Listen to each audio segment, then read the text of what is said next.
कौंगे की अनोखी ख्वाहिश। एक जंगल में एक पेड़ पर एक कौंगा रहा करती थी। वो बहुत लालची थी और सब कौंगे अगर एक साथ सहमत होते तो वो हमेशा असहमति दिखाती थी। बाकी सब कौंगे मिलजुल कर खाना तलाश करने एक दिशा में जाते तो वो दूसरे दिशा में जाती थी। उसके इन्हीं हरकतों की वजह से वो कभी कभी खाना ना मिलने के कारण भूखी भी रह जाती थी, लेकिन वो कभी भी अपने हरकतों से बाज नहीं आती थी। इसकी वजह से दूसरे कौंगे उससे कभी नहीं मिलते थे। एक दिन अकेले बैठकर ये कौंगा बहुत भूख लगने के कारण यहाँ वहाँ भटकने लगी। रास्ते में एक नदी थी जिसे देखकर वो कहने लगी, इस नदी की मछलियाँ कुछ खास नहीं लग रही। इतना कहकर आगे निकल गई। रास्ते में उसे एक बहता हुआ पानी का नाला मिला। उसे देखकर वो कहने लगी, यहाँ की मछलियाँ सुस्त लग रही हैं। अगर इन्हें खाऊंगी तो मैं भी सुस्त हो जाऊंगी। इतना कहकर वो आगे निकल गई। आगे उसे एक बहुत बड़ा तालाब दिखाई दिया। उसके किनारे पर बैठकर वो कहने लगी, मैंने सुना था कि यहाँ की मछलियाँ बहुत स्वादिष्ट हैं। चलो इन्हें खाकर देखते हैं। वो वहाँ खड़कर देखने लगी। उसके सामने से कई मछलियाँ जा रही थी। उन्हें देखकर उसे समझ नहीं आ रहा था कि कौन सी मछली खाए। वो हर मछली को देखकर उन पे कुछ ना कुछ नाम रख रही थी। ये मछली बहुत छोटी है। अगर मैं कुछ खाऊंगी तो कोई बड़ी मछली ही खाऊंगी। ये मछली काली है, ये गोरी है, ये पतली है, ये मोटी है। ऐसा कर कर वो सब मछलियों को जाने दे रही थी। कोई मछली अच्छी ही नहीं लग रही थी उसे। कोई अच्छी मछली मिलने के लिए वो वहाँ एक पैर पर खड़ के जाप करने लगी। गर्मियों का मौसम था और मछली के इंतजार में दोपहर हो चुकी थी। पानी गर्म होने के कारण मछलियाँ तालाब के अंदर चली गई। वो वहाँ बहुत देर तक इंतजार करती रही, पर कोई भी मछली बाहर नहीं आ रही थी। अपनी जिद में वो भूखी ही रह गई और वहाँ से निराश होकर वापस अपने घर आ गई। इस कहानी से हमें ये शिक्षा मिलती है कि हमें जो भी खाने को मिले हमें उसी में संतुष्ट रहना चाहिए। लोमड़ी और भाग का युद्ध। एक जंगल में एक लोमड़ी घूम रही थी। वह बहुत ही चालाक थी। उसके जंगल में कोई दोस्त नहीं था, क्योंकि वह लोमड़ी सबको हमेशा धोखा ही देती थी। कुत्ते, भेड़िया और कई जानवर भी इस लोमड़ी से नहीं मिलते, दोस्ती भी नहीं करते थे। उससे सारे जानवर बच के निकल जाते। रातों में वह लोमड़ी अपने चीखों से दूसरे जानवरों को परेशान करती थी। खामोशी के रातों में भी उसकी वजह से किसी के भी नींद पूरी नहीं होती थी। चूहे बिलों से बाहर नहीं निकलते थे, पंछियां घोंसलों में ही रह जाते और बाकी के जानवर भी उसके चीख ना सह पाते हुए अपने अपने जगहों में ही रह जाते। ऊपर से वह लोमड़ी अपनी बड़ाई करती फिरती और बोलती, मुझसे ज्यादा जोर से और कोई नहीं चीख पाएगा। मेरी चीख सुनते ही सारे जानवर डर के भाग जाएंगे। इस प्रकार लोमड़ी बहुत गड़बड़ी हो गई थी। ऐसे मत चीखो करके बोलने का साहस कोई भी जानवर नहीं कर पाता था। एक दिन उसे बड़ी भाग की खाल मिली। उसे देखते ही लोमड़ी को एक अजीब विचार आया। तब से उसके चाल बढ़ते ही गए। वो उस खाल को पहन के बड़ी भाग की तरह बनकर कहा, आज से मैं बाघ राजा हूँ। उसके सारे बल साहस मुझ में भी है। जंगल के किसी भी जानवर को डरा सकता हूँ। मैं अब से इस खाल को पहन कर ही घूमूंगा करके निर्णय किया। जंगल में नया आया हुआ बाघ को देख सारे छोटे जानवर डर के कांपने लगे। उस बाघ के कांडों को सह नहीं पाते हुए लोमड़ी बाघ के वेश में ही उस पूरे जंगल को राजा की तरह पालन कर रही थी।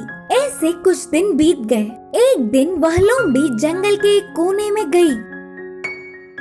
उधर वह अकेली थी। इतने में बड़ा बाघ उसके सामने आया। लोमड़ी अपने आंखों का विश्वास नहीं कर सकी, लेकिन वह सचमुच का बाघ था। अब तक इस प्रांत में शेर बाघ नहीं आए ना, तो ये कहां से आ गया? बोलकर अंदर ही अंदर सोच के डरने लगी। बाघ की वेशभूषा पहनकर सबको डराने वाली लोमड़ी के बारे में जानकर बाघ गुस्से से लोमड़ी के ऊपर कूद पड़ा। उसमें भी बहुत बल और साहस है करके विश्वास करने वाली लोमड़ी उस सचमुच के बाघ के साथ युद्ध करने पर उतर आई। इससे सचमुच के बाघ और नकली बाघ के बीच बहुत देर युद्ध हुई, लेकिन लोमड़ी कब तक लड़ती? मदद के लिए चिल्लाने लगी, लेकिन कोई एक जानवर भी उसके मदद के लिए नहीं आए। आखिर में बाघ लोमड़ी को अपने मजबूत पंजे से एक पंजा मारकर मार दिया। बाकी जानवरों के साथ बेरहमी से रहने वाली लोमड़ी उतनी ही बेरहमी से मारी गई। इस कहानी की सीख है कि हमारी बुराई हमारा बुरा ही करता है। बाज के हाथ में फंसी चूहा। एक जंगल में कुछ चूहे एक पेड़ के पास बिल बनाकर रहते थे। वे आसपास के खेतों में जाकर उधर मिली हुई दाने खा के खुशी से उधर इधर घूमते थे। फिर थोड़े दिन बाद उनमें से एक चूहे को उधर का जगह अच्छा नहीं लगा और उसने उधर से कहीं नई जगह जाने की सोची। उस चूहे ने अपने मित्रों से कहा, दोस्तों, मुझे इधर बहुत ऊब आ रहा है, चलो ना किसी नई जगह पर जाएंगे और उधर की सुंदरता को अच्छे से देख के आने की सोच रही हूँ। क्या तुम भी आना चाहोगे? बोलकर पूछा। तब भीड़ में से एक बड़े चूहे ने कहा, नहीं नहीं, हमें यही बहुत अच्छा है। नए जगह पर जाके गले में मुश्किल डालने से अच्छा है कि हम यही ठीक ठाक रहे। नहीं नहीं, मैं इधर नहीं रह सकती, मुझे इधर रहने का मन ही नहीं। उस छोटी चूहे ने कहा, अब तुम्हारी मर्जी, हम तो तुम्हारे साथ नहीं आएंगे। बड़े चूहे ने बोला। उसके दोस्तों के कितना समझाने पर भी उसने नहीं सुना और वह चूहा निकल पड़ी। रास्ते में सामने पड़ने वाले जगहों को देखते हुए मजे से जा रही थी। नई जगहों पर जाने की खुशी में उसके आसपास क्या हो रहा है, इस पर उसने ध्यान ही नहीं दिया। कुछ दूर यात्रा पार करने के बाद वह खाने के लिए देखने वाली एक बाज के नजर में पड़ गई और वो बाज तेजी से आकर चूहे को अपने मजबूत पैरों में जकड़कर उड़ती हुई चली गई। पहाड़ी पर उसके बच्चों की रहने वाली जगह पर पहुंच गए। अचानक घटी हुई इस घटना से चूहा चौंक गया। बाज जी, मैं बहुत मासूम हूँ, मुझे छोड़ दो, आपका पुण्य होगा, बोलते हुए गिड़गिड़ाने लगी। अच्छा, मैं और मेरे बच्चे 2 दिन से आहार ना मिलने के कारण भूखे हैं और पुण्य के लिए तुझे छोड़ दिया तो हमारी भूख कैसे मिटेगी? बोली बाज।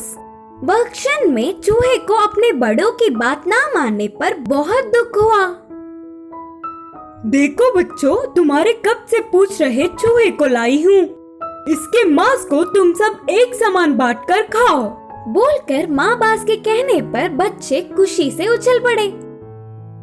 उधर का हाल देखते ही चूहा जोर से रोने लगी। चूहे को रोते हुए देख एक बाज की बच्ची ने कहा, अरे ये तो बहुत डर के रोने लगी, बेचारी को छोड़ देंगे। उसके साथ साथ बाकी के बच्चे भी छोड़ देने के लिए चिल्लाने पर माँ बाज सोच में पड़ गई।